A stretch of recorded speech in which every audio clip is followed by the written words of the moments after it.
From the conference center at Temple Square in Salt Lake City, this is the Sunday morning session of the Depuis Temple Square à Salt Lake City, nous vous souhaitons la bienvenue à cette émission.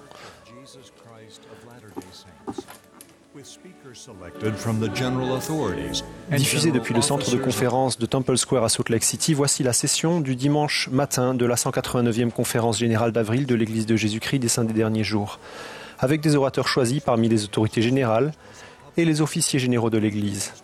Les chants de cette session seront interprétés par le chœur du Tabernacle à Temple Square. Cette émission est diffusée à titre de service public par Bonneville Distribution. Toute reproduction, enregistrement, transcription ou autre utilisation de cette émission sans autorisation écrite est interdite. Dallin Hawkes, premier conseiller dans la première présidence de l'Église, dirigera cette session.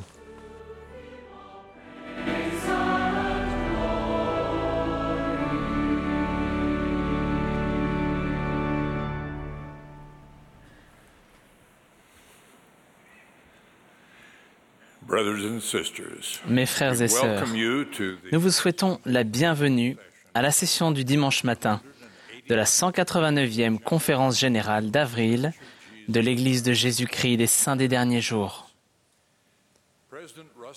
Le président Nelson, qui préside la conférence, m'a demandé de diriger cette session. Nous adressons une très fraternelle bienvenue aux personnes du monde entier qui suivent cette session à la radio, à la télévision, sur l'Internet ou encore par satellite. Nous saluons la présence des autorités générales et officiers généraux de l'Église qui assistent à cette conférence ce matin. Les chants de cette session seront interprétés par le chœur du Tabernacle à Temple Square et la musique dirigée par Mac Wilberg avec Richard Elliott et Andrew Unsworth à l'orgue.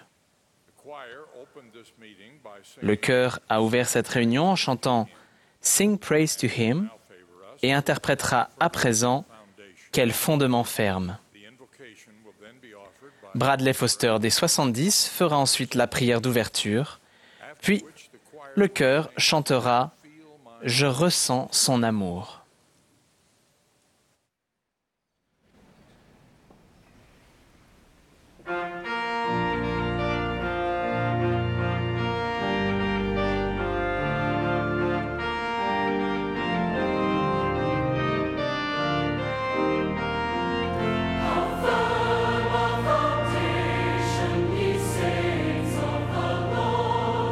He's laid for your faith in his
Notre Père céleste,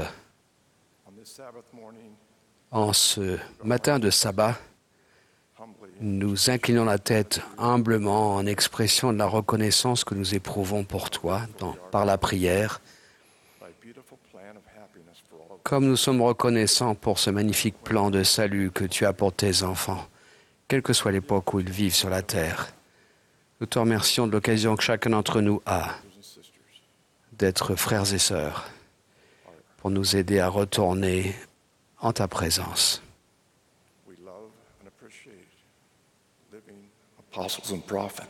Nous aimons et apprécions beaucoup les apôtres vivants qui nous aident à voir clairement ton sentier. Père, bénis ceux qui ont préparé des messages pour nous aujourd'hui. Aide-nous à ressentir par le pouvoir de l'Esprit ce que nous avons besoin de recevoir aujourd'hui à travers la révélation personnelle.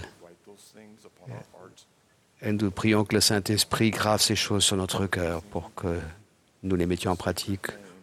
Au nom de Jésus-Christ, le nom de ton Fils qui peut tout faire pour nous, à savoir Jésus-Christ. Amen.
Nous aurons à présent le plaisir d'entendre Dale Rendlen du Collège des 12 apôtres. Il sera suivi de Sharon Eubunk, première conseillère dans la présidence générale de la Société de secours. Quentin Cook, du Collège des 12 apôtres, nous adressera ensuite la parole.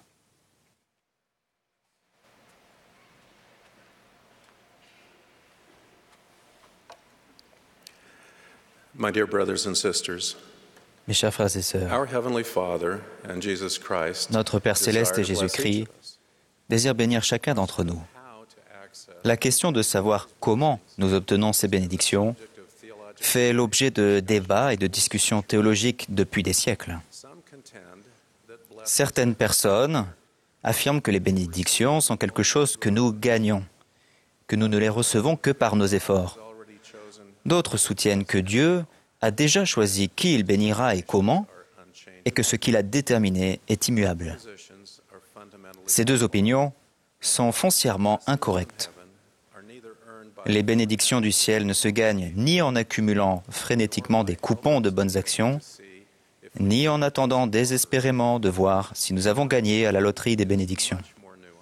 Non, la vérité est beaucoup plus nuancée, mais plus appropriée à la relation entre un Père céleste aimant et ses héritiers potentiels, nous. La vérité rétablie révèle qu'on ne gagne jamais les bénédictions, mais que nos actes, inspirés par la foi, sont essentiels au début et constamment par la suite. Lorsque nous réfléchissons à la façon dont nous recevons des bénédictions de Dieu, nous pouvons les comparer à un énorme tas de bois. Imaginez qu'au centre se trouve un petit tas de brindilles surmonté par une couche de copeaux. Ensuite, vous avez des petites bûches et pour finir, de gros rondins. Ce tas de bois contient une grande quantité de combustible, capable de produire de la lumière et de la chaleur pendant des jours. Imaginez qu'à côté du tas de bois se trouve une seule allumette, du genre qui a un bout en phosphore rouge. Pour que l'énergie du tas de bois soit libérée, il faut frotter l'allumette et mettre le feu aux brindilles. Les brindilles s'enflammeront rapidement et embraseront les plus gros morceaux de bois. Une fois que la réaction de combustion est lancée, elle se poursuit jusqu'à ce que tout le bois soit brûlé ou que le feu soit privé d'oxygène. Frotter l'allumette et allumer les brindilles sont de petites actions qui permettent de libérer l'énergie potentielle du bois. Tant qu'on ne frotte pas l'allumette, rien ne se passe, quelle que soit la taille du tas de bois. Si l'on frotte l'allumette, mais qu'on ne l'approche pas des brindilles, la quantité de lumière et la chaleur qu'elle va dégager toute seule est minuscule et l'énergie de combustion du bois n'est pas libérée. À tout moment, si l'oxygène n'est pas disponible, la combustion s'arrête. De la même manière, la plupart des bénédictions que Dieu désire nous donner nécessitent une action de notre part, une action basée sur notre foi en Jésus-Christ. La foi au Sauveur est un principe d'action et de pouvoir. Premièrement, nous agissons avec foi. Ensuite, vient le pouvoir selon la volonté et le calendrier de Dieu. Cet enchaînement est crucial. Toutefois, l'action requise est toujours infime comparée aux bénédictions que nous recevons à la fin. Réfléchissez à ce qui est arrivé jadis lorsque des serpents brûlants et volants se sont répandus parmi les Israélites qui étaient en route vers la terre promise.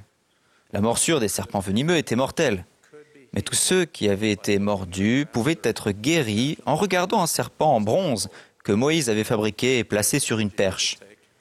Combien d'énergie faut-il dépenser pour regarder quelque chose ? Tous ceux qui regardèrent accédèrent au pouvoir des cieux et furent guéris. D'autres Israélites qui avaient été mordus ne regardèrent pas le serpent de bronze et moururent. Peut-être n'avaient-ils pas la foi pour regarder.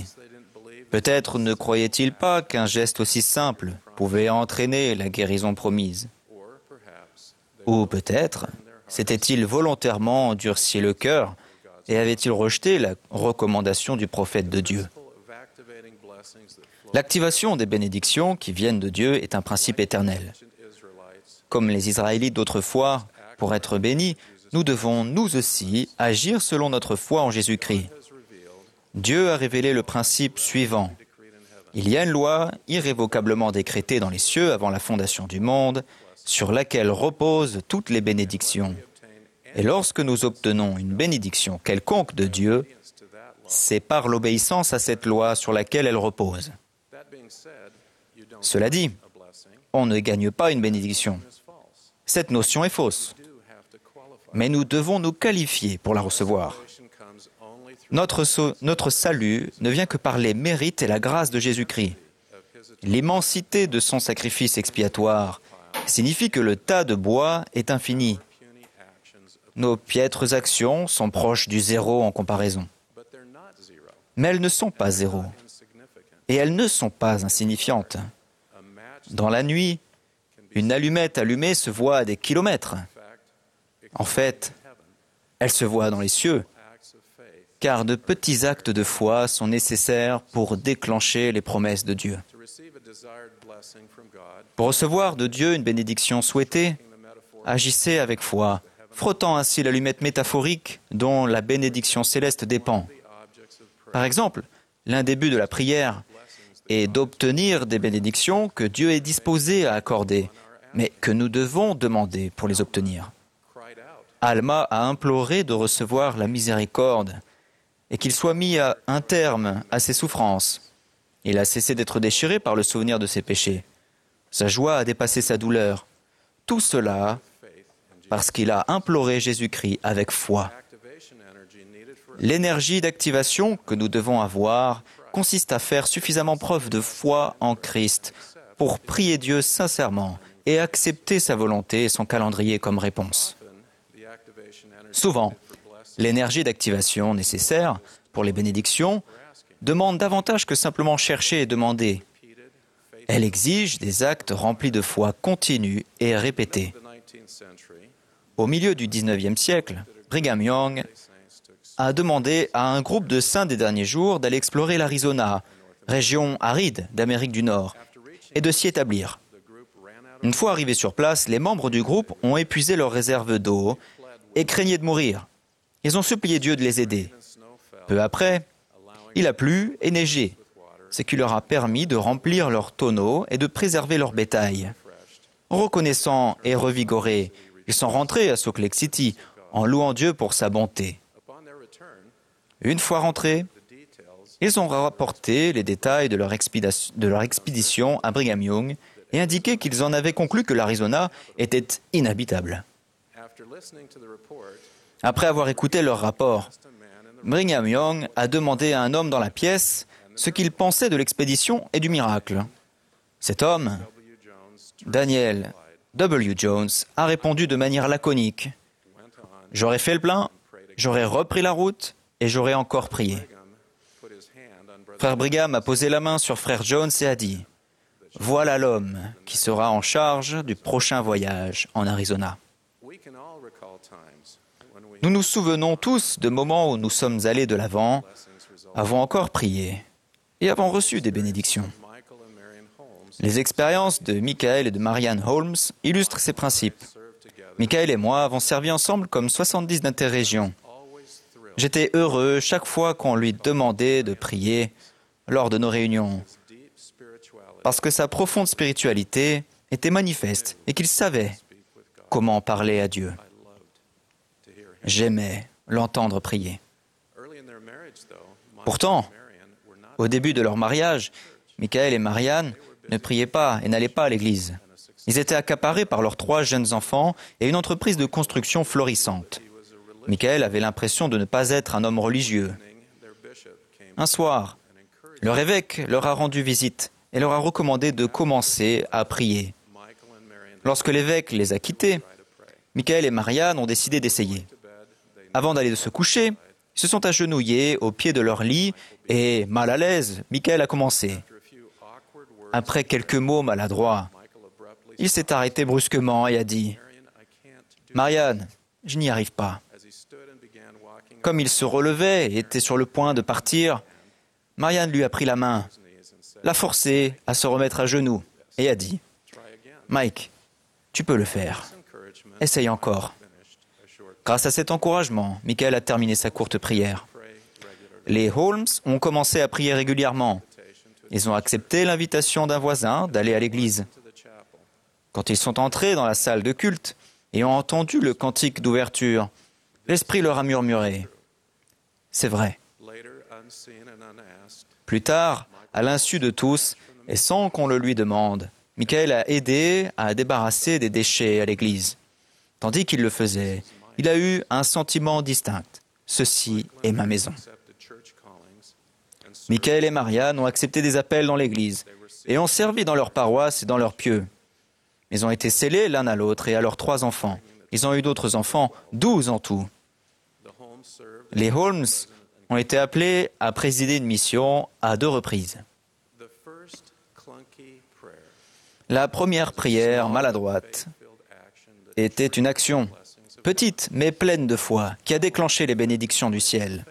Les Holmes ont nourri la flamme de la foi en assistant aux réunions et en servant. Tandis qu'ils étaient des disciples dévoués au fil des ans, la flamme est devenue un feu dévorant qui inspire aujourd'hui encore. Cependant, un feu doit être constamment alimenté en oxygène pour que le bois finisse par délivrer tout son potentiel.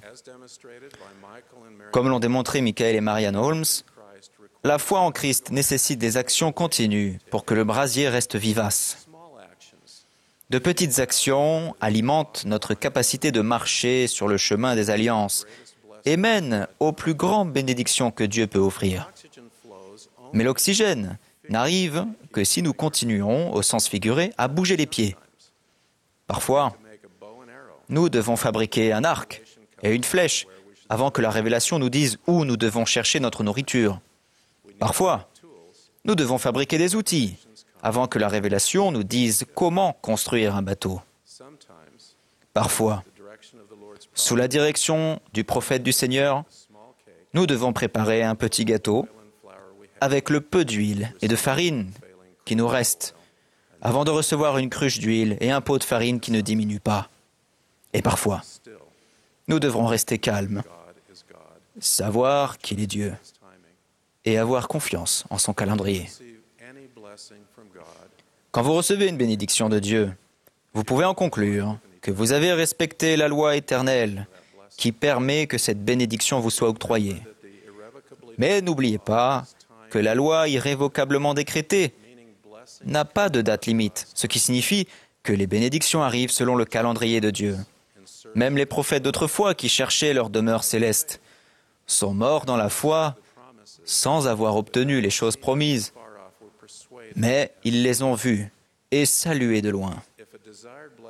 Si vous n'avez pas reçu de Dieu une bénédiction que vous désirez, pour l'instant, vous ne devez pas vous affoler en vous demandant ce que vous devez faire de plus. Au contraire, suivez le conseil de Joseph Smith de faire de bon gré tout ce qui est en votre pouvoir. Alors, tenez-vous là, avec la plus grande assurance, pour voir le bras de Dieu se révéler. Certaines bénédictions sont réservées pour plus tard, même pour les enfants de Dieu les plus vaillants. Il y a 6 mois, un plan centré sur le foyer et soutenu par l'Église pour apprendre la doctrine, fortifier la foi, les personnes et les familles, a été présenté. Le président Nelson a promis que ces changements nous aideront à survivre spirituellement, à avoir une plus grande joie dans l'Évangile et à approfondir notre conversion à notre Père Céleste et à Jésus-Christ. Mais c'est à nous de mériter ces bénédictions. Chacun de nous a la responsabilité d'ouvrir et d'étudier le manuel Viens et suis-moi pour les personnes et pour les familles, ainsi que les Écritures et les autres manuels du programme Viens et suis-moi. Nous devons en faire l'objet de discussions en famille, avec nos amis, et organiser notre jour du sabbat pour allumer métaphoriquement un feu. Ou bien nous pouvons laisser cette documentation entassée chez nous, avec, emprisonnée à l'intérieur, l'énergie potentielle qu'elle contient. Je vous invite à activer fidèlement le pouvoir du ciel afin de recevoir des bénédictions spécifiques de Dieu. Exercez votre foi pour frotter l'allumette et allumer le feu. Fournissez l'oxygène nécessaire tout en servant patiemment le Seigneur. En plus de ces invitations, je prie pour que le Saint-Esprit vous guide et vous dirige, afin qu'à l'instar de la personne fidèle décrite dans Proverbe, vous soyez comblés de bénédictions. Je témoigne que notre Père Céleste et son Fils bien-aimé, Jésus-Christ, vivent et se soucient de votre bien-être et qu'ils se réjouissent de vous bénir. Au nom de Jésus-Christ. Amen.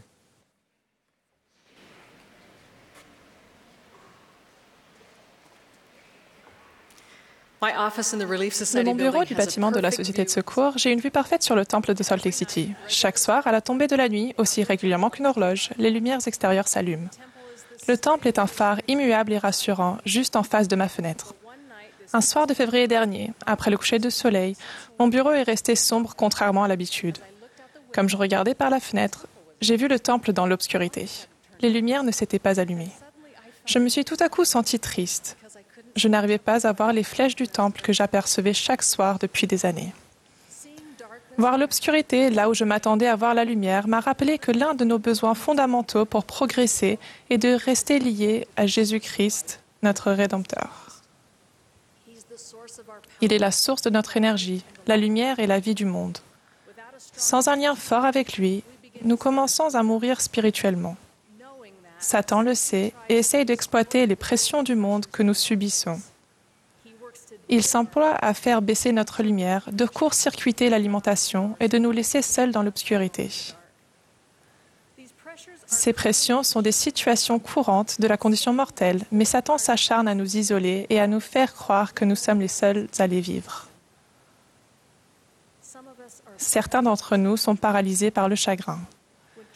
Quand des tragédies nous frappent, quand la vie nous fait mal au point que nous n'arrivons plus à respirer, quand, comme l'homme sur la route de Jéricho, nous sommes battus et laissés pour morts, Jésus vient près de nous et verse de l'huile sur nos blessures. Il nous relève tendrement, nous conduit dans une auberge et prend soin de nous. À ceux d'entre nous qui sont plongés dans le chagrin, il dit « J'allégerai les fardeaux qui sont mis sur vos épaules, de sorte que vous ne pourrez plus les sentir sur votre dos, afin que vous sachiez avec certitude que moi, le Seigneur Dieu, j'interviens en faveur de mon peuple dans ses afflictions. Le Christ guérit les blessures. » Certains d'entre nous sont tout simplement à bout de force. Frère Holland a dit « Il n'est pas requis que nous courions plus vite que nous n'avons de force. » Cependant, je sais que beaucoup d'entre vous courent très vite et que votre énergie et vos ressources émotionnelles affichent parfois un niveau très bas. Lorsque nous sommes submergés par les attentes, faisons une pause et demandons à notre Père Céleste celle que nous devons abandonner. Notre expérience de la vie consiste, entre autres, à apprendre ce que nous n'avons pas à faire. Mais malgré tout, la vie peut parfois être exténuante. Le Sauveur a dit « Venez à moi, vous tous qui êtes fatigués et chargés, et je vous donnerai du repos. » Le Christ est disposé à se joindre à notre joug et à tirer avec nous pour que notre fardeau soit plus léger. Le Christ est le repos. Certains d'entre nous ont le sentiment de ne pas entrer dans le moule traditionnel. Pour différentes raisons, nous ne nous sentons pas acceptés ou acceptables. Le Nouveau Testament montre les grands efforts que Jésus a faits pour aller vers toutes sortes de personnes. Lépreux, collecteurs d'impôts, enfants, galiléens, prostituées, femmes, pharisiens, pécheurs, samaritains, veuves, centurions romains, adultères, personnes rituellement impures. Dans presque chaque histoire, il tend la main à quelqu'un qui n'est traditionnellement pas accepté par la société. Luc 19 raconte l'histoire du chef des publicains de Jéricho qui s'appelait Zaché. Il était monté sur un arbre afin de voir Jésus passer. Il était employé du gouvernement romain et était considéré comme une personne corrompue et un pécheur. Jésus l'a remarqué perché dans l'arbre et l'a appelé en disant « Zaché, hâte-toi de descendre, car il faut que je demeure aujourd'hui dans ta maison. » Quand Jésus a vu la bonté dans le cœur de Zaché et ce qu'il faisait pour les autres, il a accepté son offrande en disant « Le salut est entré aujourd'hui dans cette maison, parce que celui-ci est aussi un fils d'Abraham. » Le Christ a dit tendrement aux Néphites « J'ai commandé qu'aucun de vous ne s'en aille. » Pierre a eu cette puissante révélation dans Acte 10 quand il a déclaré « Dieu m'a permis à ne regarder aucune personne comme souillée et impure. » Faire preuve d'un véritable amour les uns pour les autres était requis des disciples du Christ et l'est encore des saints des derniers jours. Jésus nous lance la même invitation que celle qu'il a lancée à Zaché. « Voici, je me tiens à la porte et je frappe. Si vous m'entendez, ma voix et ouvrez la porte, j'entrerai chez vous, je souperai avec vous et vous avec moi. » Le Christ nous voit dans notre arbre. Certains d'entre nous ont des questions qui les déstabilisent. Il n'y a pas tant d'années que cela, j'étais accablée et irritée à cause des questions auxquelles je ne trouvais pas de réponse. Un samedi matin de bonne heure, j'ai fait un rêve. Dans ce rêve, j'ai vu un kiosque de jardin et j'ai compris que je devais y aller. Sur son pourtour, il y avait 5 arches, mais les fenêtres étaient en pierre. J'ai protesté, ne voulant pas entrer parce que j'allais me sentir claustrophobe. Puis, la pensée m'est venue que le frère de Jared avait patiemment fait fondre des pierres pour faire du verre. Le verre n'est autre que de la pierre qui a subi un changement d'état. Quand le Seigneur a touché les pierres préparées par le frère de Jared, elles ont diffusé une lumière dans l'obscurité des bateaux. Soudain, j'ai été remplie du désir d'être dans ce kiosque plus que nulle part ailleurs. C'était le seul endroit où je pouvais vraiment voir. Les questions qui me tracassaient n'avaient pas disparu, mais en me réveillant, j'en avais une clairement à l'esprit. Comment vas-tu augmenter ta foi, comme le frère de Jared, pour que les pierres se transforment en lumière? Notre cerveau mortel est fait pour chercher à comprendre par petites étapes. Je ne connais pas toutes les raisons pour lesquelles le voile de la mortalité est si épais. Cette étape de notre développement éternel n'est pas celle où nous avons toutes les réponses. C'est une étape au cours de laquelle nous développons notre assurance, ou parfois notre espérance, des choses qu'on ne voit pas. Nous recevons l'assurance de manières qui ne sont pas toujours faciles à analyser, mais il y a de la lumière dans notre obscurité. Jésus a dit « Je suis la lumière et la vie et la vérité du monde ». Pour les personnes qui cherchent la vérité, cela peut ressembler au début à la claustrophobie insensée provoquée par les fenêtres en pierre. Mais si nous avons de la patience et posons des questions pleines de foi, Jésus peut transformer la pierre de nos fenêtres en verre et en lumière. Le Christ est la lumière qui permet de voir. Certains d'entre nous pensent qu'ils ne sont jamais assez bons. Dans l'Ancien Testament, la couleur cramoisie était non seulement vive, mais aussi grand teint, c'est-à-dire qu'elle tenait sur la laine et ne passait pas, quel que soit le nombre de lavages. Satan utilise ce raisonnement comme une massue. Une laine blanche avec des taches écarlates ne redevient jamais blanche. Mais Jésus a déclaré « Mes voies sont élevées au-dessus de vos voies ». Le miracle de sa grâce est tel que, si nous nous repentons de nos péchés, son sang écarlate nous rend notre pureté. Ce n'est pas logique, néanmoins c'est vrai. Si vos péchés sont comme le cramoisi, ils deviendront blancs comme la neige. S'ils sont rouges comme la pourpre, ils deviendront comme la laine. Le Seigneur a souligné, « Celui ou celle qui s'est repenti de ses péchés est pardonné. Et moi, le Seigneur, je ne m'en souviens plus. » Pour le dire autrement, venez et raisonnons. Vous avez commis des fautes, tout le monde en commet. Venez à moi et repentez-vous. Je ne me souviens plus de vos péchés. Vous pouvez guérir. J'ai une œuvre à vous confier. Le Christ rend la laine blanche. Mais quelles sont concrètement les étapes? Quelle est la clé pour nous lier à nouveau au pouvoir de Jésus-Christ lorsque nous vacillons? Le président Nelson l'a dit très simplement. La clé est de faire des alliances sacrées et de les respecter. Ce n'est pas un chemin compliqué. Faites du Christ le centre de votre vie. Si vous avez l'impression que la lueur de votre témoignage vacille et que l'obscurité commence à vous enserrer, prenez courage. Respectez les promesses que vous avez faites à Dieu. Posez vos questions. Faites fondre patiemment la pierre pour en faire du verre. Tournez-vous vers Jésus-Christ, il vous aime. Et il a dit, « Je suis la lumière qui brille dans les ténèbres, et les ténèbres ne la comprennent pas. » Cela signifie que malgré toute la pression qu'elle exerce, l'obscurité ne peut pas éteindre cette lumière. Jamais. Vous pouvez être assuré que sa lumière sera là pour vous. Il se peut que nous, ou des êtres chers, soyons temporairement dans l'obscurité, dans le cas du temple de Salt Lake City, le responsable des biens immeubles, frère Val White, a immédiatement reçu un coup de téléphone. Des personnes avaient remarqué ce qui s'était passé. Qu'est-ce qui ne fonctionnait pas au niveau des lumières du temple? Premièrement, les techniciens ont fait personnellement le tour de tous les tableaux électriques du temple et ont rallumé manuellement les lumières. Ensuite, ils ont rempli les batteries de l'alimentation électrique automatique et les ont testées pour trouver l'origine de la panne. C'est difficile de rallumer nos lumières seules. Nous avons besoin d'amis, nous avons besoin les uns des autres. Tout comme le personnel technique du temple, nous pouvons nous aider mutuellement en étant présents physiquement, en rechargeant nos batteries spirituelles, en réparant ce qui est défectueux.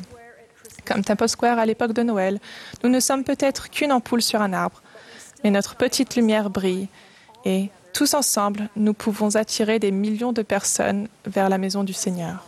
Par-dessus tout, comme nous a encouragé le faire le président Nelson, par le simple fait de respecter nos alliances, nous apportons la lumière du Sauveur tant à nous-mêmes qu'aux personnes qui sont importantes pour nous. De bien des manières, le Seigneur récompense cette fidélité en accordant du pouvoir et de la joie. Je témoigne que vous êtes aimés. Le Seigneur sait les efforts que vous faites. Vous faites des progrès. Continuez. Il voit tous vos sacrifices cachés et les compte pour votre bien et pour celui de vos êtres chers. Votre travail n'est pas vain. Vous n'êtes pas seul. Son nom même, Emmanuel, signifie Dieu avec nous. Assurément, il est avec nous, avec vous. Faites quelques pas de plus sur le chemin des alliances, même s'il fait trop sombre pour y voir loin. Les lumières se rallumeront. Je témoigne de la véracité des paroles de Jésus, paroles qui sont remplies de lumière. Approchez-vous de moi et je m'approcherai de vous. Cherchez-moi avec diligence et vous me trouverez. Demandez et vous recevrez. Frappez et l'on vous ouvrira. Au nom de Jésus-Christ, Amen.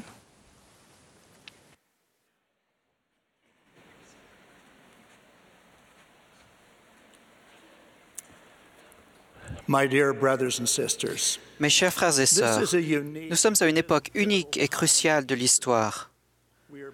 Nous avons la bénédiction de vivre dans la dernière dispensation qui précède la seconde venue du Sauveur.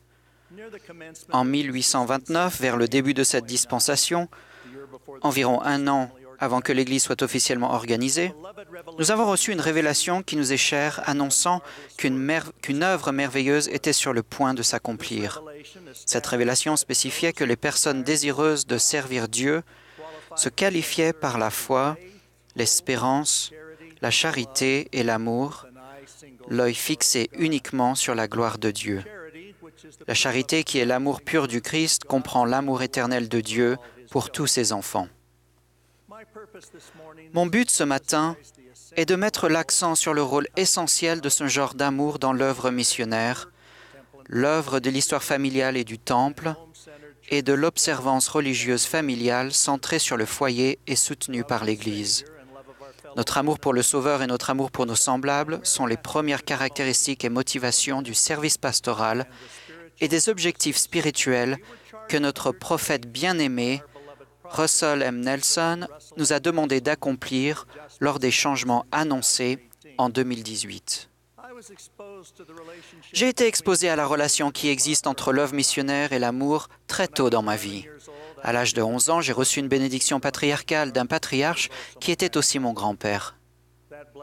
Cette bénédiction disait entre autres « Je te bénis d'un grand amour pour tes semblables, car tu seras appelé à porter l'Évangile au monde pour amener des âmes au Christ. » Je comprenais déjà à ce jeune âge que la diffusion de l'Évangile était basée sur un grand amour pour tous les enfants de notre Père céleste.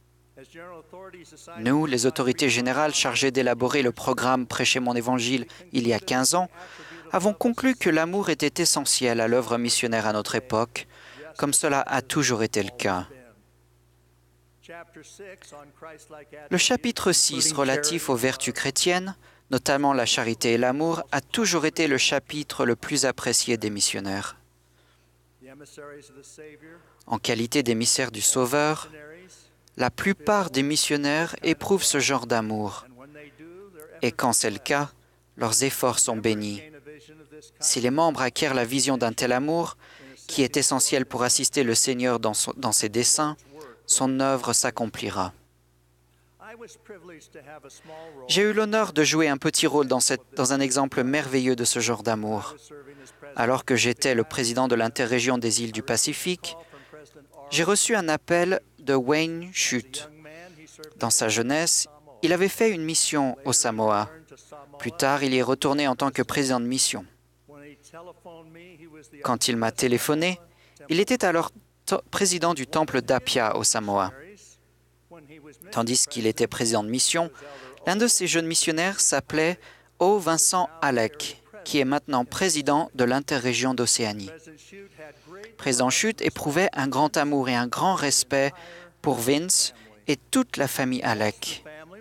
Presque toute la famille était membre de l'Église. Cependant, Otto Halleck, de descendance allemande et samoane, et père de Vincent et patriarche de la famille, ne l'était pas. Le président Schutt, sachant que j'assistais à une conférence de pieux et à d'autres réunions aux Samoa américaines, m'a demandé si j'accepterais de demeurer dans la maison d'Otto Halleck avec la perspective de lui parler de l'Évangile. Ma femme Marie et moi avons demeuré avec Otto et sa femme Dorothy dans leur belle maison. Au petit déjeuner, j'ai donné un message sur l'Évangile et invité Otto à rencontrer les missionnaires. Il a refusé aimablement, mais fermement, mon invitation. Il a dit qu'il était content que beaucoup de membres de sa famille soient membres de l'Église, mais il a souligné avec force que certains des ancêtres de sa mère samoan avaient été parmi les premiers pasteurs chrétiens au Samoa et qu'il éprouvait une grande loyauté à l'égard de leur foi chrétienne traditionnelle. Néanmoins, nous nous sommes quittés bons amis. Plus tard, quand le président Hinckley se préparait à consacrer le temple de Suva aux Fidji, il a demandé à son secrétaire personnel, Don Staley, de me téléphoner en Nouvelle-Zélande pour prendre les dispositions nécessaires. Le président Hinckley voulait prendre l'avion des îles Fidji au Samoa pour rencontrer les saints. Un certain hôtel réservé lors d'une visite précédente a été suggéré. Je lui ai demandé si je pouvais prendre des dispositions différentes. Frère Staley a répondu « Il n'y a pas de problème, vous êtes le président de l'interrégion ». J'ai immédiatement appelé le président Schutt et lui ai dit que nous avions peut-être là une seconde chance de bénir spirituellement notre ami Otto Halleck. Cette fois, le missionnaire serait le président Gordon Hinckley. J'ai demandé s'il pensait que cela conviendrait que les Halleck hébergent tous ceux d'entre nous qui faisaient partie du groupe de voyage du président Hinckley, frère et sœur Hinckley, leur fille Jane, ainsi que frère et sœur Holland qui participaient au voyage. Frère Schutt s'est mis en relation avec la famille pour prendre toutes les dispositions nécessaires. Quand nous sommes arrivés des Fidji, après la consécration du temple, nous avons été chaleureusement accueillis. Nous nous sommes adressés ce soir-là à des milliers de membres samoans. Puis, nous nous sommes rendus dans la demeure de la famille Halleck. Lorsque nous nous sommes réunis pour le petit déjeuner le lendemain matin, le président Hinckley et Otto Halleck étaient déjà devenus de bons amis. J'ai trouvé intéressant de voir qu'ils avaient une conversation assez semblable à celle que j'avais eue avec Otto plus d'1 an auparavant. Lorsque celui-ci a exprimé son admiration pour notre Église, mais a réaffirmé sa loyauté à son Église actuelle, le président Hinckley a posé la main sur son épaule et lui a dit « Otto, cela ne suffit pas. Vous devez être membre de l'Église. C'est l'Église du Seigneur. » On aurait pu voir tomber de manière figurative l'armure de défense d'Otto, qui s'ouvrait à ce que le président Hinckley disait. Cela a marqué le début d'un enseignement missionnaire complémentaire et d'une humilité spirituelle qui ont permis à Otto Halleck d'être baptisé et confirmé un peu plus d'1 an après. 1 an plus tard, la famille Halleck se faisait sceller pour l'éternité dans le temple. Ce qui m'a profondément touché tout au long de cette expérience incroyable, c'est le débordement d'amour lié à l'esprit de service que le président Schutt a manifesté à l'égard de son ancien missionnaire, Vincent Halleck, ainsi que son désir de voir toute la famille Halleck unie pour l'éternité. S'agissant du rassemblement d'Israël, nous devons aligner notre cœur sur ce genre d'amour et remplacer des sentiments de simple responsabilité ou de culpabilité par des sentiments d'amour et par notre participation au partenariat divin pour l'annonce au monde du message du Sauveur et à prendre part à son ministère et à sa mission. En tant que membre de l'Église, nous montrons notre amour pour le Sauveur et nos frères et sœurs du monde entier en lançant de simples invitations. Le nouveau programme des réunions du dimanche donne aux membres une occasion exceptionnelle et efficace d'inviter avec amour leurs amis et leurs collègues à venir voir et à ressentir ce qu'est l'Église. Une réunion de la Sainte Seine spirituelle, en espérant qu'elle soit tout aussi sacrée que l'a décrit Elder Holland hier, est suivie d'une réunion de 50 minutes portant sur le Nouveau Testament et le Sauveur, ou sur des discours de conférences pertinents portant également sur le Sauveur et sa doctrine. Certaines sœurs de la Société de secours se demandent pourquoi elles ont reçu la tâche de participer au rassemblement en parallèle avec les membres du Collège de la prêtrise. Il y a des raisons à cela et le président Nelson en a donné plusieurs lors de la dernière conférence générale. Il a dit pour conclure, « Nous ne pouvons tout simplement pas rassembler Israël sans vous. » Nous avons la bénédiction à notre époque que près de 30% de nos missionnaires à plein temps soient des sœurs. Cela fait naître chez les sœurs de la Société de secours un besoin et une motivation supplémentaire de faire connaître l'Évangile avec amour. Ce qu'il nous faut, c'est un engagement empreint d'amour, de compassion et de spiritualité de la part de chacun d'entre nous, hommes, femmes, jeunes et enfants, pour faire connaître l'Évangile de Jésus-Christ. Si nous faisons preuve d'amour, de gentillesse et d'humilité, beaucoup accepteront notre invitation. Ceux qui choisiront de ne pas l'accepter seront toujours nos amis. L'amour est également au centre de notre participation à l'œuvre de l'histoire familiale et du Temple pour rassembler Israël de l'autre côté du voile. Lorsque nous découvrons les épreuves et les difficultés que nos ancêtres ont rencontrées, notre amour et notre reconnaissance envers eux s'en trouvent accrus. Notre participation à l'œuvre de l'histoire familiale et du Temple a été grandement renforcée par les nouveaux changements au niveau du programme des réunions du dimanche, ainsi que de l'avancement des jeunes dans les classes et collèges. Ces changements suscitent un intérêt plus fort et plus précoce vis-à-vis de la recherche de nos ancêtres et du rassemblement d'Israël de l'autre côté du voile. L'œuvre de l'histoire familiale et du Temple s'en trouve grandement favorisée. Internet est un outil puissant et le foyer est maintenant notre centre d'histoire familiale principal. Nos jeunes membres sont exceptionnellement doués pour la recherche en histoire familiale et spirituellement motivés pour accomplir des baptêmes pour leurs ancêtres qu'ils ont appris à aimer et à apprécier. Depuis le changement permettant à de nombreux jeunes de 11 ans d'accomplir des baptêmes pour les morts, les présidents de temples du monde entier font état d'une forte augmentation de l'assistance.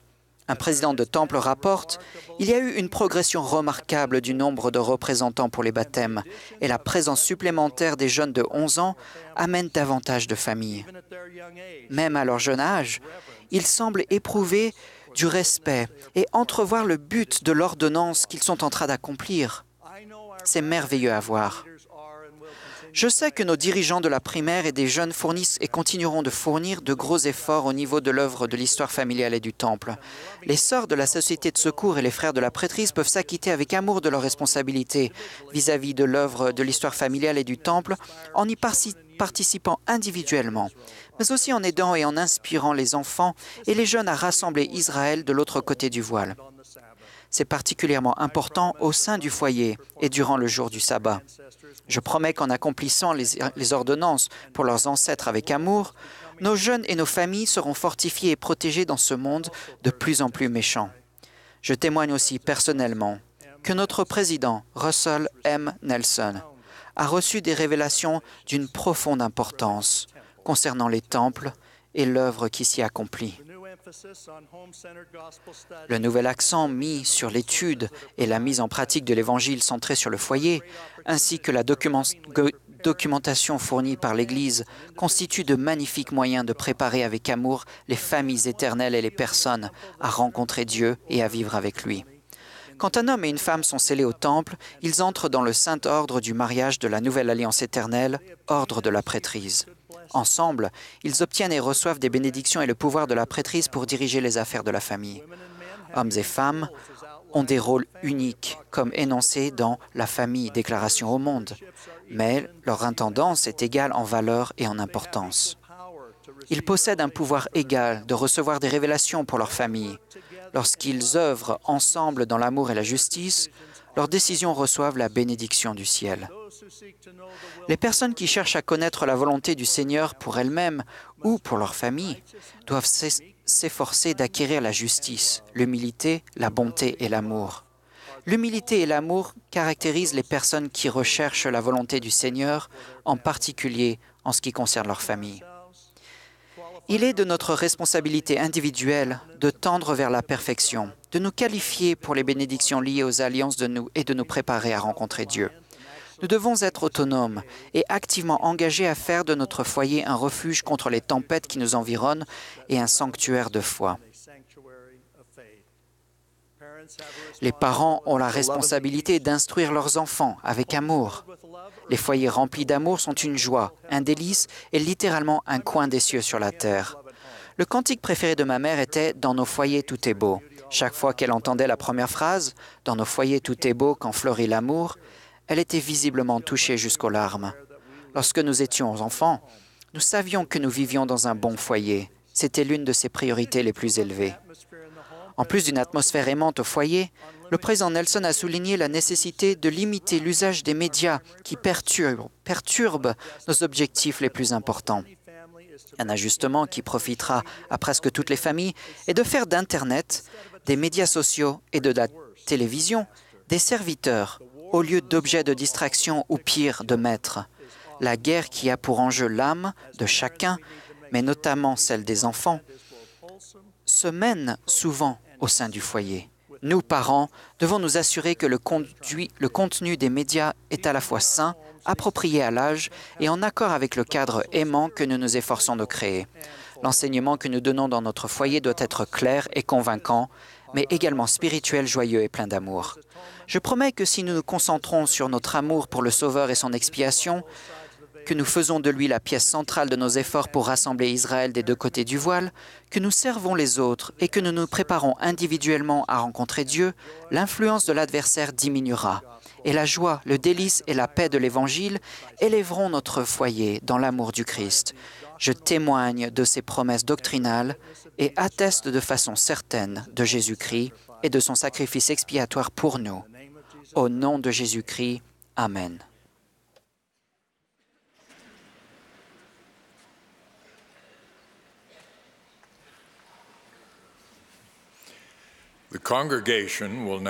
L'Assemblée se joindra maintenant au chœur pour chanter « Vrai disciple du Seigneur », le numéro 27 dans le recueil de cantiques français. Après ce chant, nous entendrons Todd Christopherson du Collège des 12 apôtres. Il sera suivi de Tad Callister, qui a été relevé hier après-midi de son appel de président général de l'école du dimanche.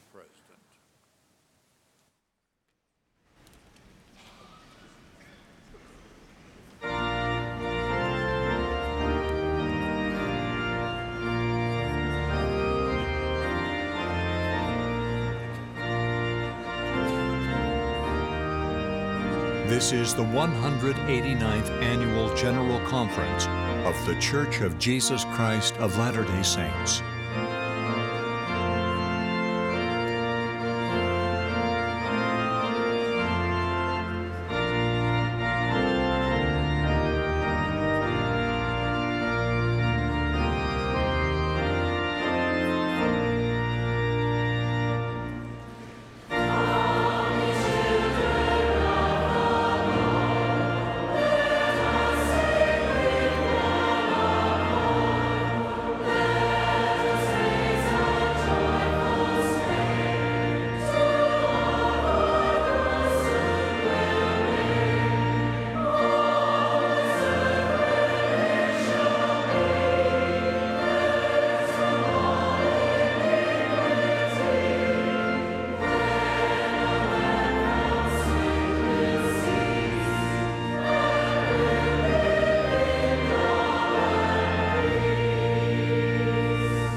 Dans 2 semaines, nous célébrerons Pâques. La résurrection confirme la divinité de Jésus-Christ et la réalité de Dieu le Père. Nos pensées se tournent vers le Sauveur et nous méditons sur sa vie sans pareille et sur le pouvoir infini de son grand sacrifice expiatoire. J'espère que nous pensons aussi à son retour proche, quand il régnera et gouvernera en roi des rois et seigneur des seigneurs. Il y a quelque temps, j'ai participé à une conférence avec des dirigeants de confessions religieuses très diverses à Buenos Aires, en Argentine. Leur amour pour leur prochain ne faisait aucun doute. Ils étaient déterminés à soulager la souffrance et à aider les gens à s'élever au-dessus de l'oppression et de la pauvreté. J'ai réfléchi aux nombreuses actions humanitaires de l'Église, y compris aux projets menés en collaboration avec certaines des confessions représentées à cette conférence. J'ai éprouvé une profonde reconnaissance pour la générosité des membres de l'Église de Jésus-Christ des saints des derniers jours, qui rend ce service chrétien possible. À ce moment-là, le Saint-Esprit m'a affirmé 2 choses. Premièrement, il est vital de répondre aux besoins temporels et nous devons continuer de le faire. La deuxième chose était inattendue, mais puissante et claire. C'était ceci.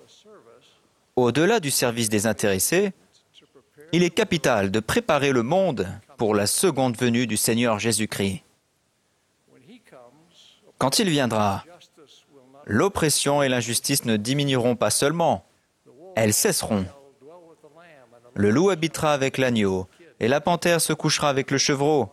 Le veau, le lionceau et le bétail qu'on engraisse seront ensemble, et un petit enfant les conduira.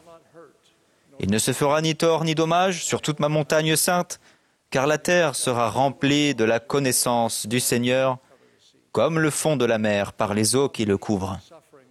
La pauvreté et la souffrance ne déclineront pas seulement, elles disparaîtront. Ils n'auront plus faim, ils n'auront plus soif, et le soleil ne les frappera point, ni aucune chaleur. Car l'agneau qui est au milieu du trône les paîtra et les conduira aux sources des eaux de la vie, et Dieu essuiera toute larme de leurs yeux. Même la douleur et le chagrin de la mort ne seront plus. Ce jour-là, le nourrisson ne mourra pas avant d'être vieux, et sa vie sera comme l'âge d'un arbre.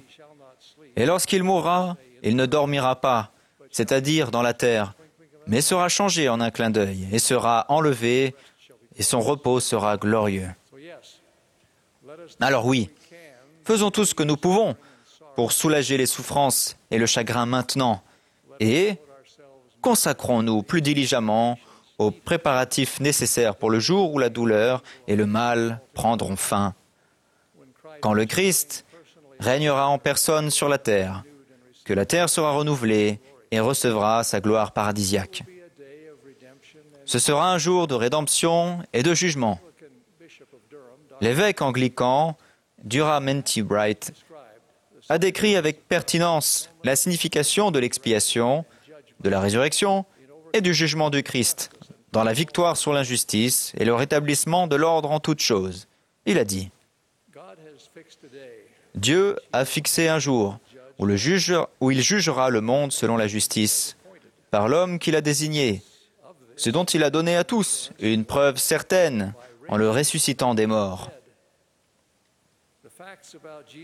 Les faits se rapportant à Jésus de Nazareth, et particulièrement à sa résurrection, sont le fondement de l'assurance que le monde n'est pas le jouet du hasard. En définitive, ce n'est pas un chaos. Ce n'est pas en pure perte que nous agissons avec droiture dans le temps présent.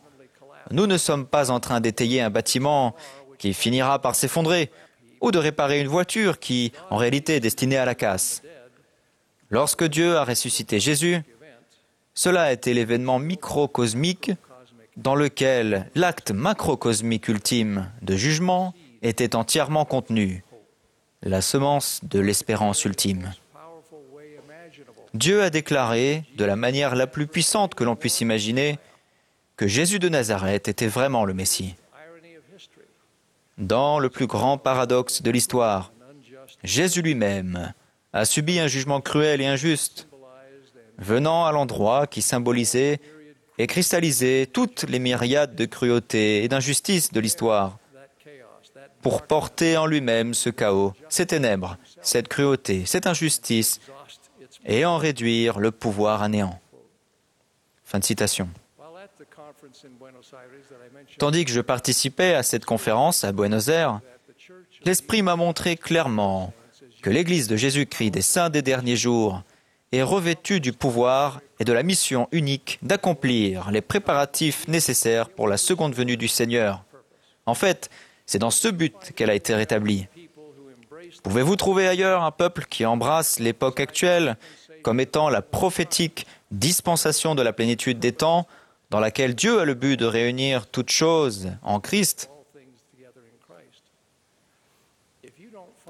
Si vous ne trouvez pas ici une communauté déterminée à accomplir ce qui doit l'être pour les vivants et pour les morts, pour se préparer pour ce jour-là, si vous ne trouvez pas ici une organisation disposée à consacrer des quantités considérables de temps et de fonds au rassemblement et à la préparation d'un peuple d'alliance prêt à recevoir le Seigneur, vous ne les trouverez nulle part.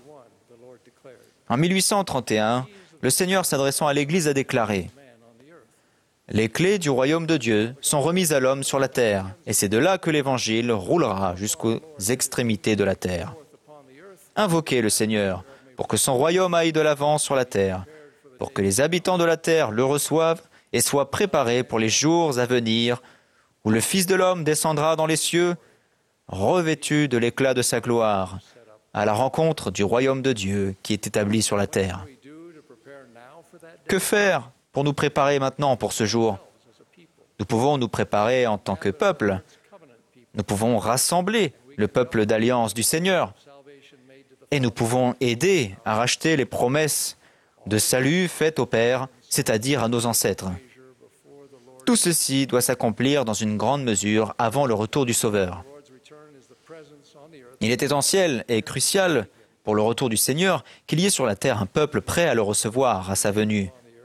Il a dit que ceux qui resteront sur la terre en ce jour, du plus petit au plus grand, seront remplis de la connaissance du Seigneur, verront de leurs propres yeux, élèveront la voix, et de leur voix chanteront ensemble ce nouveau cantique. Le Seigneur a ramené Sion. Le Seigneur a tout réuni en un. Le Seigneur a fait descendre Sion d'en haut. Le Seigneur a fait monter Sion d'en bas. Dans les temps anciens, Dieu a pris auprès de lui Sion, la ville juste. Par contraste, dans les derniers jours, une nouvelle Sion recevra le Seigneur à son retour. Sion, c'est ceux qui ont le cœur pur, un peuple qui est d'un seul cœur et d'un seul esprit, qui demeure dans la justice, et parmi lequel il n'y a pas de pauvres. Joseph Smith, le prophète, a déclaré « Notre plus grand but devrait être l'édification de Sion. » Nous édifions Sion dans nos foyers, nos paroisses, nos branches et nos pieux par l'unité, la piété et la charité. Nous devons reconnaître que l'établissement de Sion se produit en des temps tumultueux. Un jour de colère, un jour de feu, un jour de désolation, de pleurs, de deuil et de lamentation. Et la vengeance s'abattra sur toute la surface de la terre comme une tempête, dit le Seigneur. C'est pourquoi le rassemblement dans des pieux est pour la défense, le refuge contre la tempête et contre la colère lorsqu'elle sera déversée sans mélange sur la terre. Tout comme autrefois, nous nous réunissons souvent pour jeûner et pour prier, et pour nous parler l'un à l'autre du bien-être de notre âme, et pour prendre le pain et l'eau en souvenir du Seigneur Jésus. Comme le président Nelson l'a expliqué lors de la conférence générale d'octobre dernier, l'objectif à long terme de l'Église est d'aider tous ses membres à faire grandir leur foi en notre Seigneur Jésus-Christ et en son expiation, à contracter et à respecter leurs alliances avec Dieu et à fortifier et sceller leurs familles. En conséquence, il met l'accent sur l'importance des alliances du temple, du sabbat et du festin quotidien de l'Évangile au foyer, soutenu par un programme d'études unifié à l'Église. Nous voulons acquérir des connaissances sur le Seigneur et nous voulons le connaître. L'effort qui sous-tend l'édification de Sion est le rassemblement du peuple de l'Alliance du Seigneur. Nous croyons au rassemblement littéral d'Israël et au rétablissement des 10 tribus. Quiconque se repent, croit au Christ et se fait baptiser, fait partie de son peuple d'alliance.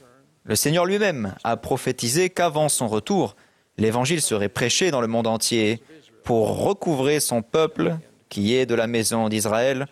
Alors viendra la fin. La prophétie de Jérémie est en cours d'accomplissement. C'est pourquoi voici les jours viennent, dit l'Éternel, où l'on ne dira plus « l'Éternel est vivant, lui qui a fait monter du pays d'Égypte les enfants d'Israël ». Mais on dira « l'Éternel est vivant, lui qui a fait monter les enfants d'Israël du pays du Septentrion et de tous les pays où il les avait chassés. Je les ramènerai dans leur pays que j'avais donné à leur père. » Le président Nelson a souligné à maintes reprises que le rassemblement d'Israël est la chose la plus importante qui se produit sur la terre aujourd'hui. Il a ajouté « Rien d'autre n'est comparable en magnitude, rien d'autre n'est comparable en importance, rien d'autre n'est comparable en grandeur. Et si vous choisissez de le faire, vous pouvez y jouer un rôle important. » Les saints des derniers jours ont toujours été un peuple missionnaire. Des centaines de milliers de personnes ont répondu à l'appel en mission depuis le début du rétablissement, et des dizaines de milliers servent actuellement. Et comme Quentin L. Cook vient de le dire, nous pouvons tous participer de manière simple et naturelle, avec amour, en invitant les gens à se joindre à nous à l'Église, à venir chez nous et à faire partie de notre cercle. La publication du livre de Mormon était le signal que le rassemblement avait commencé. Le livre de Mormon lui-même est l'instrument du rassemblement et de la conversion. Une autre chose essentielle à la préparation en vue de la seconde venue est le grand effort rédempteur en faveur de nos ancêtres. Le Seigneur a promis d'envoyer Élie le prophète avant la seconde venue, le jour de l'Éternel, ce jour grand et redoutable, pour révéler la prêtrise et implanter dans le cœur des enfants les promesses faites au Père. Élie est venu, comme promis. C'était le 3 avril 1836 dans le temple de Kirtland. Dans ce lieu et à ce moment, il a effectivement conféré la prêtrise promise, les clés de la rédemption des morts et de l'union du mari et de la femme et de la famille, dans toutes les générations du temps et dans toute l'éternité. Sans cela, le but de la création serait contrarié, et dans ce sens, la terre serait frappée d'interdit ou complètement dévastée. Lors de la veillée spirituelle, pour les jeunes qui a précédé la consécration du Temple de Rome, les centaines de jeunes gens et jeunes filles présents ont montré au président Nelson les cartes qu'ils avaient préparées avec les noms de leurs ancêtres. Ils étaient prêts à entrer dans le temple pour accomplir des baptêmes par procuration pour ses ancêtres dès qu'il ouvrirait. Cela a été un moment extrêmement gratifiant. Et cependant, ce n'est qu'un exemple de l'effort fait pour accélérer l'édification de Sion pour les générations qui nous ont précédés. Dans nos efforts diligents pour établir Sion, entre autres, en faisant notre part pour rassembler les élus du Seigneur et pour racheter les morts, nous devrions nous arrêter pour nous souvenir que c'est l'œuvre du Seigneur et que c'est lui qui l'accomplit. Il est le Seigneur de la vigne et nous sommes ses serviteurs. Il nous demande de travailler dans la vigne de toutes nos forces une dernière fois et il travaille avec nous. Il serait probablement plus exact de dire qu'il nous permet de travailler avec lui. Paul a dit, à juste titre, « J'ai planté, Apollos a arrosé, mais Dieu a fait croître. » C'est lui qui hâte son œuvre en son temps. Employant nos efforts, incontestablement imparfaits, nos petits moyens, le Seigneur réalise de grandes choses. Cette grande et dernière dispensation progresse continuellement vers son aboutissement. Sion sur la terre, réunie à la Sion d'en haut, au retour glorieux du Sauveur. L'Église de Jésus-Christ a reçu la mission de préparer et prépare le monde en vue de ce jour. Ainsi, en cette période de Pâques, célébrons véritablement la résurrection de Jésus-Christ et tout ce qu'elle présage. Son retour pour régner pendant 1000 ans de paix, un jugement juste et la justice parfaite pour tous. L'immortalité de quiconque a jamais vécu sur cette terre est la promesse de la vie éternelle. La résurrection du Christ est l'assurance ultime que tout sera remis en ordre. Œuvrons à établir Sion pour hâter ce jour. Au nom de Jésus-Christ. Amen.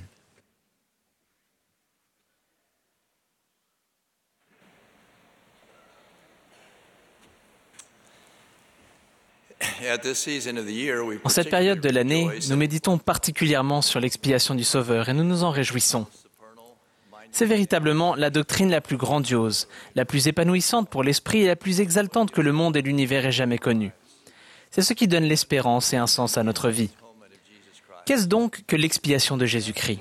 Dans un sens, c'est une série d'événements divins qui a commencé dans le jardin de Gethsémanée, s'est poursuivie sur la croix et a été parachevée par la résurrection du Sauveur. Elle était motivée par un amour incompréhensible pour chacun de nous. Elle nécessitait un être sans péché, qui avait un pouvoir infini sur les éléments, y compris sur la mort, qui possédait une capacité sans limite de souffrir les conséquences de tous nos péchés et de toutes nos maladies et qui, en fait, est descendu au-dessous de tout cela. C'était là la mission de Jésus-Christ. C'était son expiation. Mais quel en était le but ? C'était de nous permettre de retourner dans la présence de Dieu, de devenir davantage semblable à lui et d'avoir une plénitude de joie. Cela s'est fait en surmontant 4 obstacles. Premièrement, la mort physique. Deuxièmement, la mort spirituelle causée par Adam et par nos péchés. Troisièmement, nos afflictions et nos infirmités. Et quatrièmement, nos faiblesses et nos imperfections. Mais comment le Sauveur peut-il accomplir cela sans transgresser les lois de la justice ? Imaginez un instant un homme qui, envisageant l'effet grisant d'une chute libre, prend la décision inconsidérée de sauter d'un petit avion. Après l'avoir fait, il se rend vite compte de la folie de son geste. Il veut atterrir sain et sauf, mais il y a un obstacle, la loi de la gravité. Il agite les bras à une vitesse stupéfiante, espérant voler, mais en vain. Il place son corps dans une position telle qu'il puisse flotter ou planer. Mais la loi de la gravité est implacable et impitoyable. Il essaye de raisonner avec cette loi naturelle fondamentale. C'était une erreur, je ne le referai plus jamais. Mais ses supplications restent sans effet. La loi de la gravité est dépourvue de compassion. Elle ne fait pas d'exception. Mais soudain, l'homme sent quelque chose dans son dos. Dans l'avion, son ami, sentant venir son coup de folie, lui a attaché un parachute juste avant qu'il ne saute. Il trouve la poignée d'ouverture et la tire. Soulagé, il descend en flottant vers le sol. On pourrait demander, la loi de la gravité a-t-elle été enfreinte ? Ou le parachute a-t-il fonctionné dans le cadre de cette loi pour permettre à l'homme d'atterrir sain et sauf ? Quand nous péchons, nous sommes semblables à l'homme insensé qui a sauté de l'avion. Quoi que nous fassions par nous-mêmes, nous sommes sûrs de nous écraser. Nous sommes assujettis à la loi de la justice qui, telle la loi de la gravité, est stricte et impitoyable. Nous ne pouvons être sauvés que parce que le Sauveur, dans sa miséricorde, nous fournit une sorte de parachute spirituel par son sacrifice expiatoire. Nous avons foi en Jésus-Christ et nous repentons, ce qui veut dire que nous faisons notre part et tirons sur la poignée d'ouverture. Alors, les pouvoirs protecteurs du Sauveur sont déclenchés en notre faveur et nous pouvons atterrir spirituellement indemnes. Mais cela n'est possible que parce que le Sauveur a vaincu les 4 obstacles qui nous empêchent de progresser spirituellement. Premièrement, la mort. Il a vaincu la mort par sa résurrection glorieuse. L'apôtre Paul a dit « Comme tous meurent en Adam, de même, tous revivront en Christ. » Deuxièmement, le péché. Le Sauveur a vaincu le péché et la culpabilité pour toutes les personnes qui se repentent. Son pouvoir purificateur est si puissant et si pénétrant qu'Ésaïe a promis « Si vos péchés sont comme le cramoisi, ils deviendront blancs comme la neige. » Il m'est arrivé de rencontrer de bons membres de l'Église qui ont du mal à se pardonner eux-mêmes, qui ont innocemment mais incorrectement fixé des limites au pouvoir rédempteur du Sauveur. Sans le vouloir, ils ont transformé une expiation infinie en une expiation limitée, qui est insuffisante pour leurs péchés ou leurs faiblesses particuliers. Mais c'est une expiation infinie parce qu'elle comprend et englobe tout péché et toute faiblesse, ainsi que tous ses vices et toute souffrance infligée par autrui. Truman Madsen a fait cette remarque réconfortante. S'il y en a parmi vous qui ont été trompés par la conviction qu'ils sont allés trop loin, que le poison du péché les empêche définitivement d'être ce qu'ils auraient pu être, alors entendez-moi. Je témoigne que vous ne pouvez pas sombrer si profondément, que vous soyez hors d'atteinte de la lumière et de l'intelligence sans faille de Jésus-Christ. Je témoigne que tant qu'il y a une étincelle de volonté de se repentir et de se tourner vers lui, il est là. Il ne s'est pas seulement abaissé à votre condition, il est descendu au-dessous d'elle, afin d'être en tout et à travers tout la lumière de la vérité. » Fin de citation. Une des raisons pour lesquelles il est si essentiel de comprendre l'expiation du Sauveur et ses implications infinies est qu'une plus grande compréhension s'accompagne d'un plus grand désir de pardonner à soi-même et aux autres. Bien que nous puissions croire au pouvoir purificateur du Christ, une question se pose souvent. Comment savoir si j'ai reçu le pardon de mes péchés? Si nous ressentons l'Esprit, nous avons là le témoignage que nous avons été pardonnés ou que le processus de purification est en cours. Henry Eyring a dit « Si vous avez ressenti l'influence du Saint-Esprit, c'est une preuve que l'expiation agit dans votre vie. » Des personnes ont demandé « Si j'ai reçu le pardon, pourquoi est-ce que je me sens toujours coupable ?» Peut-être que dans la miséricorde de Dieu, le souvenir de cette culpabilité est un avertissement, une sorte de panneau stop spirituel qui, au moins provisoirement, nous alerte quand une tentation similaire se présente devant nous disant « N'emprunte pas cette route. Tu connais la souffrance qu'elle peut t'apporter. » Dans ce sens, elle sert de protection et non de punition.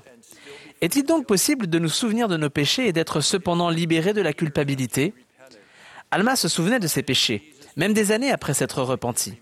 Mais quand il a supplié Jésus d'être miséricordieux, il a dit « Je ne pus plus me souvenir de mes souffrances. Oui, je n'étais plus déchiré par le souvenir de mes péchés. » Comment pouvait-il se souvenir de ses péchés mais ne pas éprouver de la souffrance ou de la culpabilité?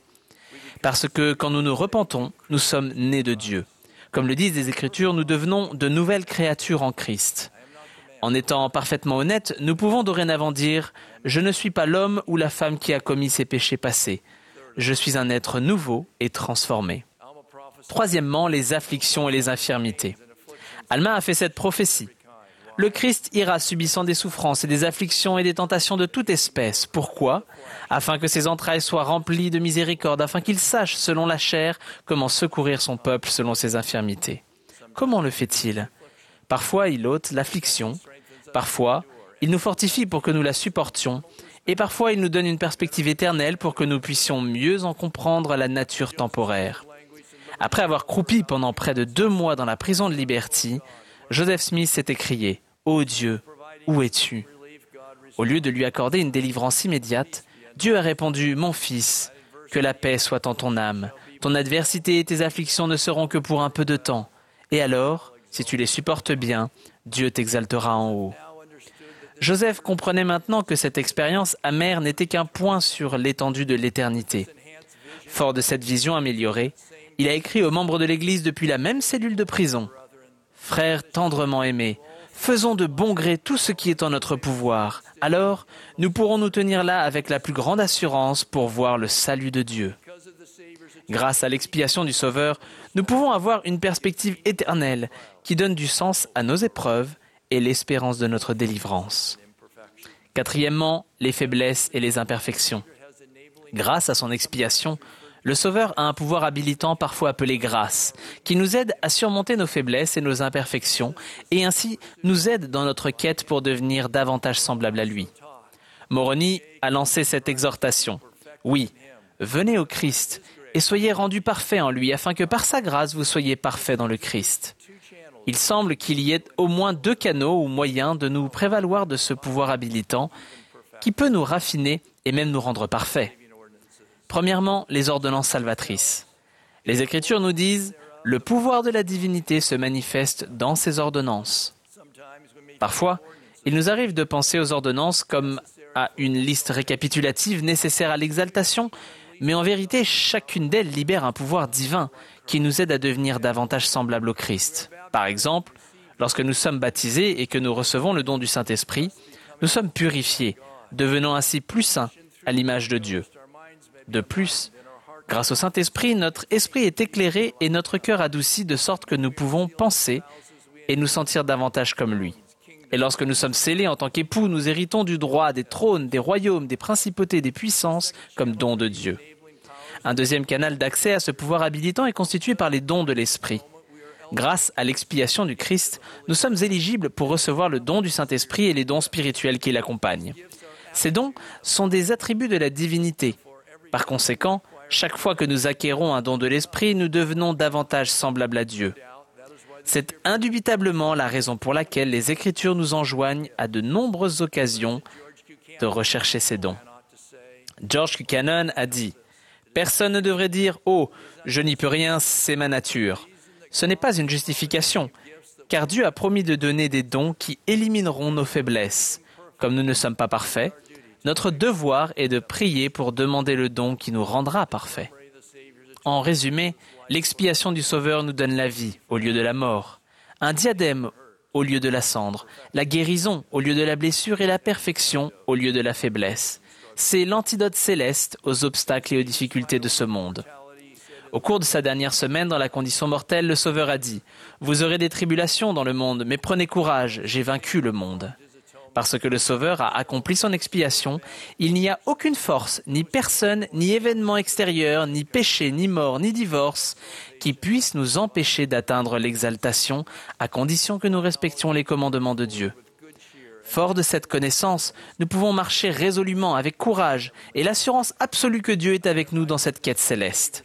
Je témoigne que l'expiation du Sauveur étend ses effets non seulement à l'infini, mais aussi de manière individuelle, qu'elle peut non seulement nous ramener en présence de Dieu, mais aussi nous permettre de devenir semblables à lui, ce qui est le but suprême de l'expiation du Christ. J'en rends mon témoignage reconnaissant et sûr, au nom de Jésus-Christ. Amen.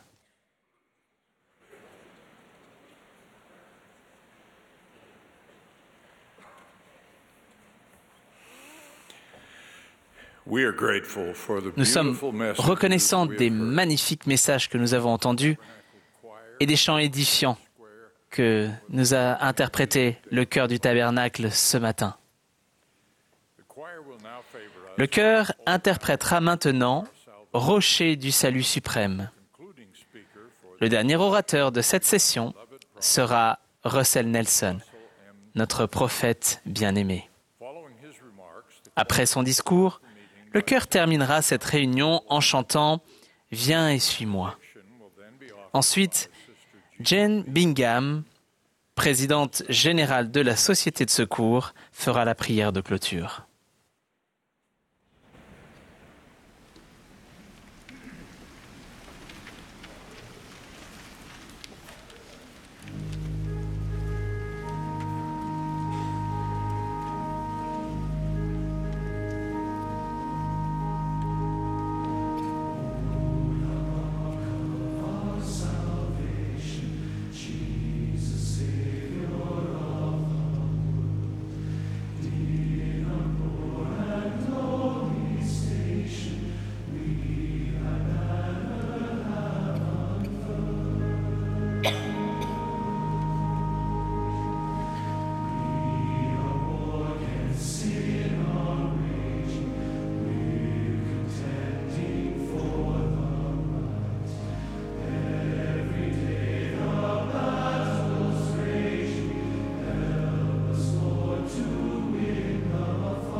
Mes frères et sœurs bien-aimés, ma femme Wendy et moi nous réjouissons d'être avec vous en ce matin de jour de sabbat. Beaucoup de choses se sont passées depuis notre dernière conférence générale. De nouveaux temples ont été consacrés à Concepción au Chili, Barranquilla en Colombie et à Rome en Italie. Nous avons connu un abondant déversement de l'Esprit lors de ces événements sacrés. Je félicite les nombreuses femmes et hommes qui ont récemment lu le livre de Mormon et y ont trouvé de la joie et des trésors cachés. Je suis inspiré par leurs récits de miracles reçus. Je m'émerveille devant les jeunes gens de 11 ans qui, maintenant qu'ils sont diacres, distribuent dignement la Sainte Seine chaque dimanche. Ils vont au temple avec nos jeunes filles de 11 ans qui s'empressent d'ores et déjà d'apprendre et de servir en tant qu'abeilles. Jeunes gens et jeunes filles prêchent les vérités de l'Évangile avec clarté et conviction. Je me réjouis avec les enfants et les jeunes qui participent à l'enseignement de l'Évangile dans leur foyer en collaborant avec leurs parents pour suivre le programme centré sur le foyer soutenu par l'Église. J'ai reçu cette photo de Blake, 4 ans, qui, de bonne heure un samedi matin, attrapait un livre de l'Église et s'est exclamé « Je dois nourrir mon esprit ». Blake, nous sommes enchantés que toi et d'autres choisissiez de nourrir votre esprit en vous faisant un festin des vérités de l'Évangile rétabli de Jésus-Christ. Et nous sommes ravis que de nombreuses personnes reçoivent la puissance de Dieu dans leur vie en l'adorant et en servant dans le temple. Comme beaucoup d'entre vous le savent, il y a 3 mois, notre famille a connu une séparation très émouvante lorsque notre fille Wendy a quitté cette vie. Au cours des derniers jours de son combat contre le cancer, j'ai eu la bénédiction de pouvoir avoir notre conversation d'adieu, père-fille. Je lui ai pris les mains et lui ai dit combien je l'aimais et combien j'étais reconnaissant d'être son père. J'ai dit, tu t'es marié au temple et tu as fidèlement honoré tes alliances. Ton mari et toi avez accueilli 7 enfants dans votre foyer et les avez élevés de telle sorte qu'ils sont devenus des disciples dévoués de Jésus-Christ, de vaillants membres de l'Église et des citoyens qui apportent leur contribution à la société. De plus, ils ont choisi des conjoints de la même envergure. Ton papa est très, très fier de toi. Tu m'as apporté beaucoup de joie. Elle a doucement répondu, « Merci, papa. »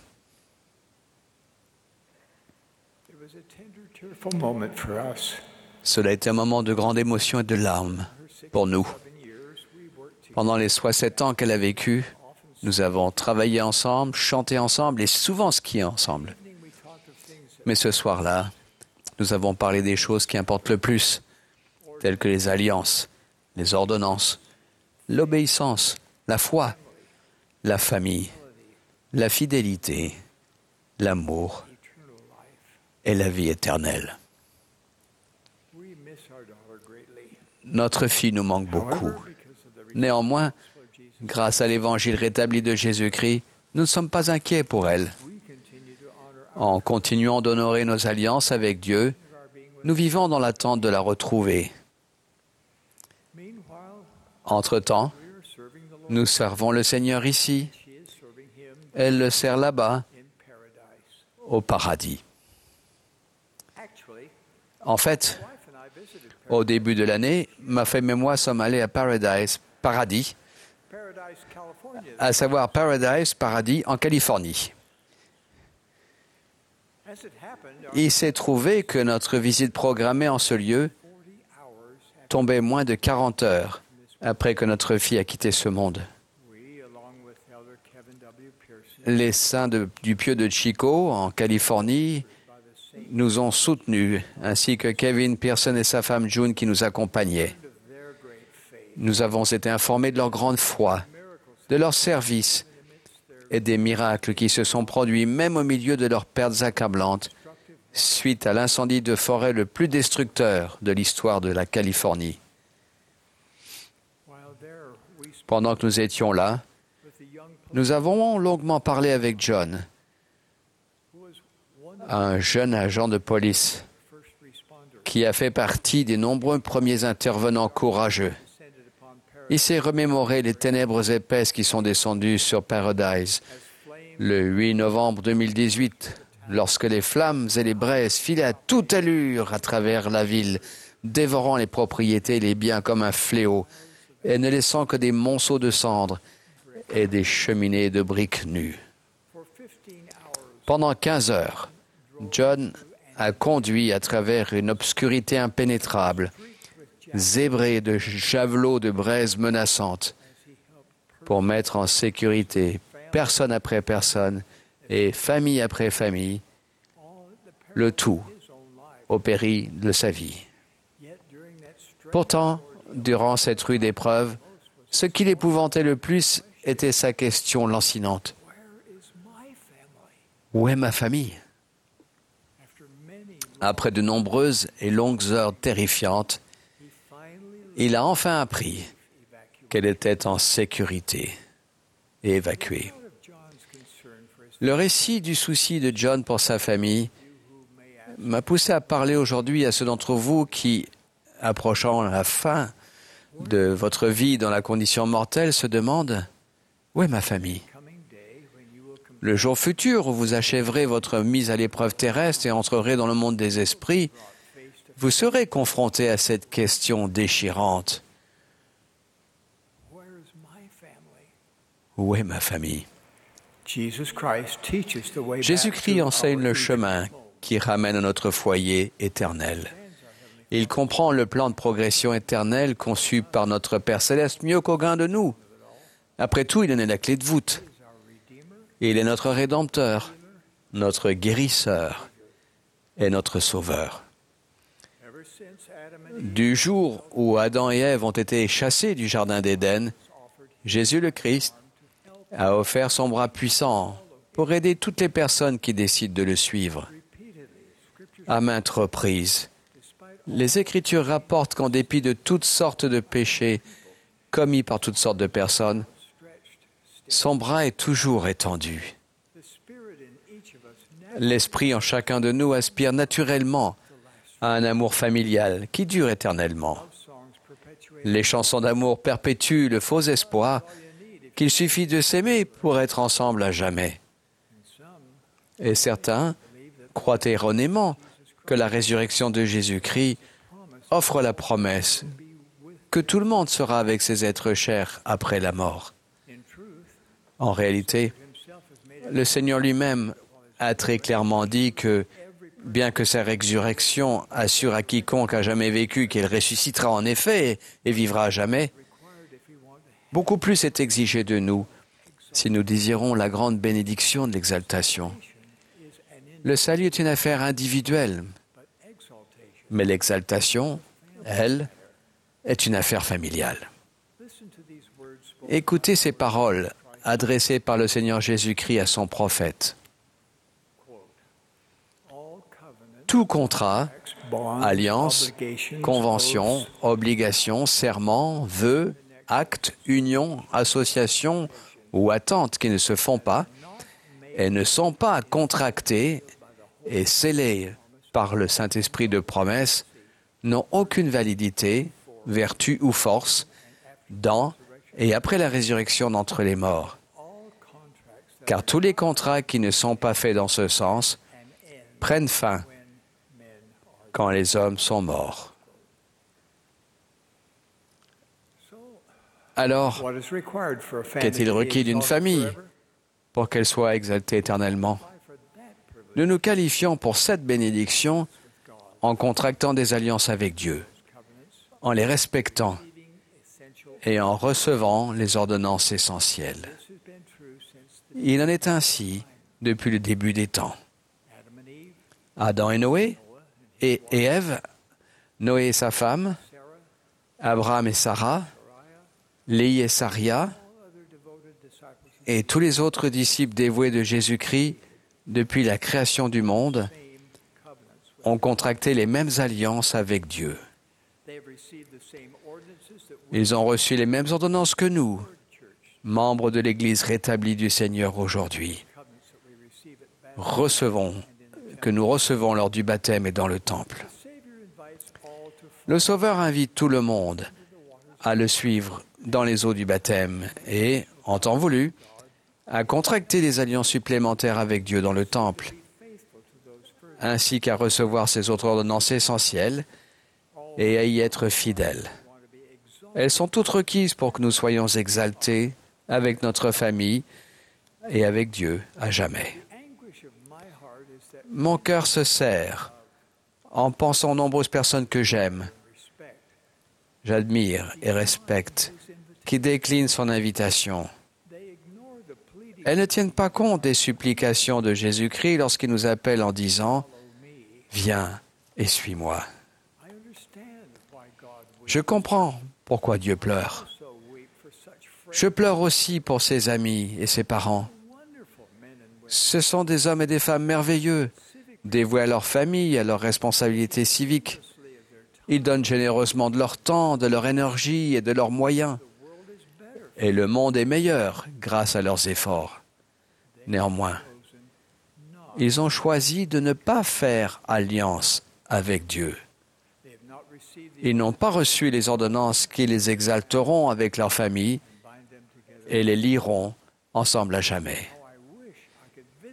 Comme j'aimerais bavarder avec eux et les inviter à réfléchir sérieusement aux lois habilitantes du Seigneur. Je me suis demandé ce que je pourrais bien dire pour qu'ils sentent combien le Sauveur les aime, sachent combien je les aime et prennent conscience que les femmes et les hommes qui respectent leurs alliances reçoivent une plénitude de joie. Il faut qu'ils comprennent que, bien qu'il y ait un lieu pour eux ensuite, avec des hommes et des femmes merveilleux qui aussi ont choisi de ne pas contracter d'alliance avec Dieu, ce n'est pas celui où les familles seront réunies et auront la bénédiction de vivre et de progresser éternellement. Ce n'est pas le royaume où ils connaîtront une plénitude de joie, de progression et de bonheur sans fin. Ces bénédictions suprêmes ne s'obtiennent qu'en vivant dans un royaume céleste exalté avec Dieu, notre Père éternel, son Fils Jésus-Christ et les merveilleux membres de notre famille qui sont dignes et se sont qualifiés. J'ai envie de dire à mes amis réticents, dans cette vie, vous ne vous êtes jamais contentés du deuxième choix. Pourtant, en refusant d'embrasser pleinement l'évangile rétabli de Jésus-Christ, vous décidez de vous contenter du deuxième choix. Le Seigneur a dit, « Il y a plusieurs demeures dans la maison de mon Père. » Cependant, en décidant de ne pas contracter d'alliance avec Dieu, vous allez vous contenter d'un piètre toit au-dessus de votre tête pendant toute l'éternité. J'adresserai ensuite cette supplication à mes amis réticents. Épanchez votre cœur à Dieu. Demandez-lui si ces choses sont vraies. Prenez le temps d'étudier ces paroles. Étudiez-les vraiment. Si vous aimez sincèrement votre famille et si vous désirez être exalté avec elle tout au long de l'éternité, payez le prix maintenant par une étude sérieuse et des prières ferventes pour connaître ces vérités éternelles et ensuite les respecter. Si vous n'êtes même pas sûr de croire en Dieu, commencez par là. Comprenez qu'en l'absence d'expérience avec Dieu, on peut douter de son existence. Mettez-vous donc dans une position qui vous permette de vivre des expériences avec lui. Humiliez-vous. Priez pour voir sa main dans votre vie et dans le monde qui vous entoure. Demandez-lui de vous dire s'il est vraiment là, s'il vous connaît, Demandez-lui ce qu'il éprouve à votre égard. Ensuite, écoutez. Un de mes amis chers de ce genre avait peu d'expérience avec Dieu, mais il aspirait à être avec son épouse décédée. Il m'a demandé de l'aider. Je l'ai encouragé à rencontrer nos missionnaires afin de comprendre la doctrine du Christ et qui lui explique les alliances, les ordonnances et les bénédictions de l'Évangile. Il l'a fait, mais il lui a semblé que le chemin qu'il lui conseillait exigerait de lui trop de changements.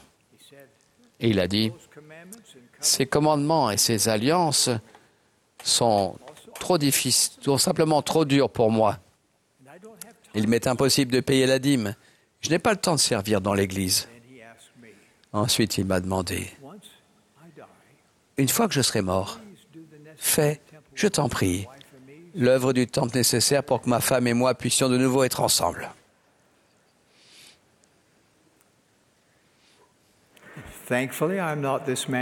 Heureusement, je ne suis pas le juge de cet homme. Mais je m'interroge sur l'efficacité de l'œuvre du temple par procuration pour un homme qui a eu la possibilité de se faire baptiser dans cette vie, d'être ordonné à la prêtrise et de recevoir les bénédictions du temple pendant qu'il était ici-bas, mais qui a pris délibérément la décision de rejeter ce chemin. Mes chers frères et sœurs, Jésus-Christ nous invite à suivre le chemin des alliances pour rentrer chez nos parents célestes et être avec nos êtres chers. Il nous lance l'invitation, « Viens et suis-moi ». Maintenant, en qualité de président de son Église, je supplie, vous, les personnes qui se sont éloignées de l'Église et celles qui n'ont pas encore vraiment cherché à savoir si l'Église du Sauveur était rétablie, de faire les efforts spirituels nécessaires pour le découvrir personnellement et de les faire maintenant. Il ne reste que très peu de temps. Je témoigne que Dieu vit. Jésus est le Christ. Son Église et la plénitude de son Évangile ont été rétablis pour nous donner la joie dans la vie et des bénédictions énormes ici-bas et dans l'au-delà. J'en témoigne au nom de Jésus-Christ. Amen.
Notre cher Père Céleste, nous sommes si reconnaissants pour la fondation ferme de l'Évangile de Jésus-Christ que nous avons entendu dans la bouche de tes serviteurs aujourd'hui. Nous sommes reconnaissants pour ton amour qui est déversé sur nous, où que nous soyons et dans n'importe quelle situation que nous soyons. Nous sommes reconnaissants pour les bénédictions de l'Évangile dans nos vies et nous prions pour que nous fassions les choix, pour que nous puissions jouir des bénédictions. Nous te prions pour que tu nous aides à partager notre amour et notre lumière avec ceux autour de nous, avec ceux qui sont préparés pour la seconde venue de ton Fils Jésus-Christ. Nous te demandons pour ces bénédictions et te remercions pour tes bénédictions. Et ce faisons au nom de Jésus-Christ. Amen.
This has been a broadcast of the 189th Annual General Conference of The Church of Jesus Christ of Latter-day Saints. Speakers were selected from the general authorities and general officers of the church. Music was provided by the Tabernacle Choir at Temple Square. This broadcast has been furnished as a public service by Bonneville Distribution. Any reproduction, recording, transcription, or other use of this program without written consent is prohibited.